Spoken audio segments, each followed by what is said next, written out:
தேர்தலில் நின்னா இந்த போட்டி திமுக கூட்டணிக்கும் என்டிஏ கூட்டணிக்குமான தேர்தலாக மாறும். அங்க பாமகவும் ரொம்ப ஸ்ட்ராங்கா ஃபைட் பண்ணுவாங்கன்னு தெரியும். அதனால பயந்துகிட்டு அவங்க புறமுதுகிட்டு ஓடி இருக்கிறாங்க. இதுக்கு என்ன காரணம் வேணா சொல்லலாம்.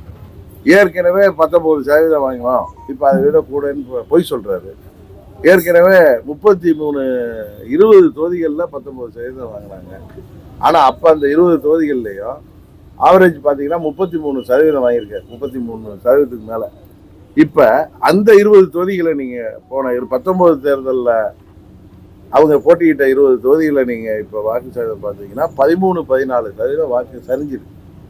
இதுதான் உண்மை. இதுல நீங்க உங்களுக்கு தெரிஞ்ச விஷயம். அது மாதிரி 1% இப்ப 32-34 தொகுதியில் நின்று வாங்கி ஓட்டு.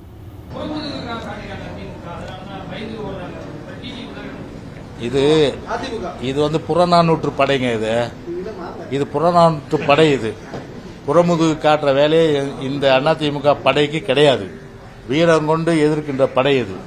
அதனால அவருக்கு வேணா அப்பப்போ பாத்தீங்கன்னா பிஜேபி ஒரு காலத்துல கடுமையா விமர்சனம் பண்ணாரு. என்னன்னா திட்டினாரு பிஜேபியை. கொஞ்சம் போட்டு பாருங்க, ரீவைண்ட் பண்ணி பாருங்க. என்னென்ன திட்டினாரு. இப்ப போய் பிஜேபி காலையே போய் விழுந்திருக்காரு, சரண்டர் ஆயிருக்காரு. அப்போ யாரு யாரு புறமுது காட்டினது? நாங்களா புறமுது காட்டினா?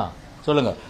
ஒரு முடிவு எடுத்தோம், நேற்றைக்கு இல்லை, இன்றைக்கு இல்லை, நாளைக்கு இல்லை. அதுல உறுதியா இருக்கும் இல்லையா? அது நாங்க என்னைக்கும் புறமுதுகு காட்டுற அந்த வேலையே கிடையாது.